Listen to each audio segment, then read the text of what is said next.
hip mobility exercises, why are they essential for weightlifting, the deadlift, the squat? That's what we're going to be talking about in this tutorial. So we're going to be discussing some reasons why they're important. Then we're going to look at some of the basic things that you can be doing with regards to these hip mobility exercises to get your hips in the best condition possible for deadlifting, for squatting, or any lower body exercise. Why are these hip mobility exercises important? Well, number one, it gives us a buffer, a margin of error for injuries, aches, pains, and tightness. Because when we move ineffectively, or when we put our joints into a suboptimal position, so we might be trying to lift, coming down into this position, but we may flatten the back off, we may even round the spine, the knees may collapse in, or anything like that, that creates stress on the joint. So if I can't get down effectively enough, I've got to create something for me to get down further. So if my hips can only go that far, I need to go at the lower back to get down a little bit further.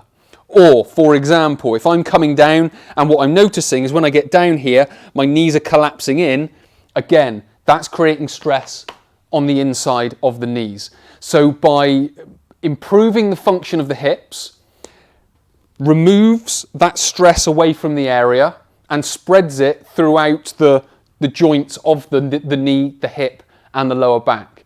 So as we build strength in that position, as we build the endurance in that position and the stability in that position, what we're doing is that if on the odd occasion we do come out of that, or if we're lifting a 1 rep max and that does cause our knees to just buckle in that one time, then it's not going to be that much of a problem. But if we're constantly doing it through all our training, and then we go to do a 1 rep max, then it can cause that much more of a problem, because we've created what are known as micro injuries or micro traumas in muscles, in tendons, in ligaments, to joints, and then they basically build up and create bigger problems. So it's lots of small little errors of knees going in or backs rounding that don't happen in the moment that they're happening, but what they do is they build up, they hit a tipping point, and then an injury occurs. But what we can do up until that point is notice the aches, the pains, the tightnesses, the little warning signs,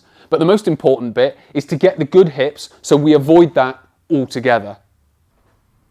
Number two is it controls what the knee's doing. So I've talked to you about heavy lifting, and that can, or even just squatting or deadlifting in general, knees can collapse in. Now, the muscles of the hip, they control what the knee's doing. Now, if they're very tight, they're going to be very reactive. So as the weight comes up, they're going to be trying to hang on and keep you in position. If the weight's too heavy or it's happening too regularly, it will create that buckling of the knee. There are other reasons for it. It could be driven by the ankle, but we're just going to focus on the knee for now. And then as another part of that, if we go to the joint above, so if we've got poor hips, we don't control what the knee's doing, that creates problem at the knee. If we haven't got good hips, and we can only get here, I've mentioned it before, that can create a rounded back. So we've got at a joint below and the joint above, we have got an increased risk of problems because we can't control that area, because the muscles are pulling us into that position, because we're not maintaining that proper function through the hips. Number three is about understanding the mechanics of the hip. So first of all, we need to understand the movement. So external rotation, internal rotation, obviously hip flexion, hip extension, so on and so forth. So we've got those movements of the hip. We need to understand that. We need to also understand which one we're lacking in. So are we lacking in internal rotation, external rotation, because it's just not moving very far? Have we got adequate hip flexion, but poor external, internal rotation? So first of all, we need to understand that. The second thing is, once we understand that, let's just say we haven't got very good internal rotation, that will generally point to the front of the hip, glute medius, TFL, possibly psoas, adductors. So we're looking at this area. Now we need to understand why, because if we've got instability through the hip, our body can create tightness. So it will create tightness to create stability, so like an artificial stability. As we start to unwind that tightness and start to remove it, we are removing that artificial stability. So what we have to understand is we then need to rebuild that stability so our body doesn't need to go tight again, so that we can then maintain the proper internal and external rotation of the hip. Because that's the important bit when it comes to the lifting part, is having all of that movement so we can get down, we can get the knees out of the way, we can get the femur out of the way of the hips, so we externally rotate, we get ourselves down, back safe, knees are safe, hips are strong. So if we can start to do that, we're going to be in a much better place.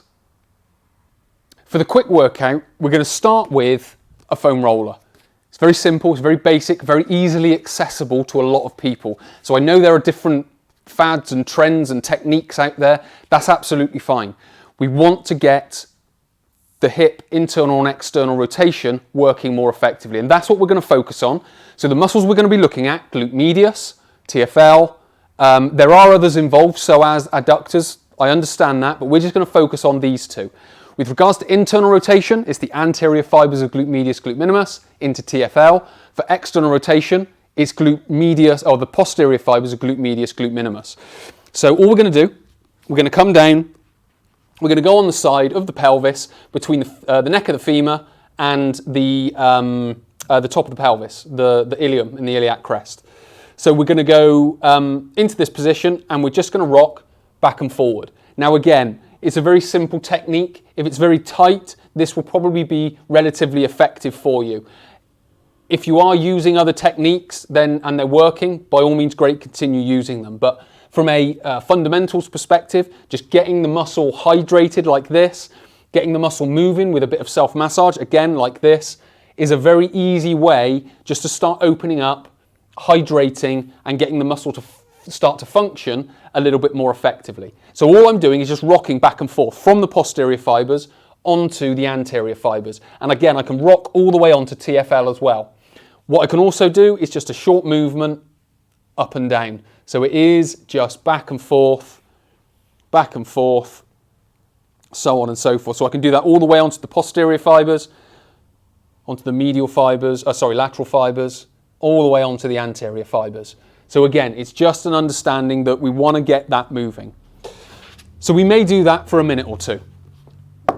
External rotation, nice simple stretch. Just get the legs into a 90-90 position. Then all we want is this hip to come around, and you should then start to feel the stretch around the back of the hip. So that will start to access the posterior fibers of glute medius. So we're into this position. Again, we can go into pigeon pose if you so choose. If you've got the range of movement to do it, then by all means do it. If you haven't, this is a more basic position. So you just come into here, you turn that hip, try not to just turn the shoulders, try and turn from the hip and allow the shoulders to follow the hip, and you come into that position. So that's an external rotation position. What you can then do for the internal rotation is basically lie on your back, bend your knee, and then just allow that internal rotation. Now, how good your internal rotation is will allow further movement down. So if you've got good, you can open it all the way down. If you've got bad, it may only go this far. But again, this is now targeting that internal rotation, so the anterior fibers of glute medius and the TFL. So we're starting to open that out. What we can then do, very simply, is just get that moving. So from a very basic perspective, what we've done is we've mobilized this area with the foam roller. We've then started to lengthen it by stretching. Now all we want to do is start moving. So all I'm going to do, again, it doesn't take a great deal of thought, it doesn't take a great deal of effort, but it's just internally rotate. I've got my knee pointing forward, my hips are internally rotated, and I'm just stepping across that hip and just opening it out.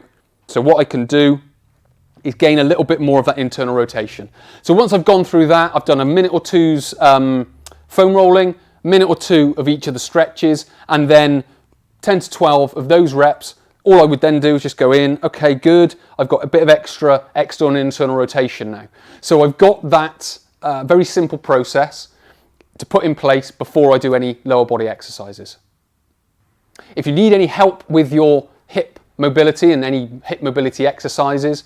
Another thing I do provide for people is it's a 2-hour hip mobility program. So what happens if you're in the UK, you can come here to this gym.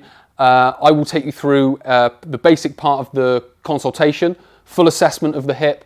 Obviously, we'll talk about goals and things like that, but then start designing a tailored hip mobility program for you. All you have to do, click the link below, you'll go through to my page, it will tell you everything, where I am, the costs, what's involved, and some of the benefits that you'll get from coming to this gym for this service. Again, it's 2 hours because you are coming in. We do need to get through everything. If we need to add on an extra 15 minutes, that's absolutely fine. But essentially, we're getting you in and getting that program ready for you.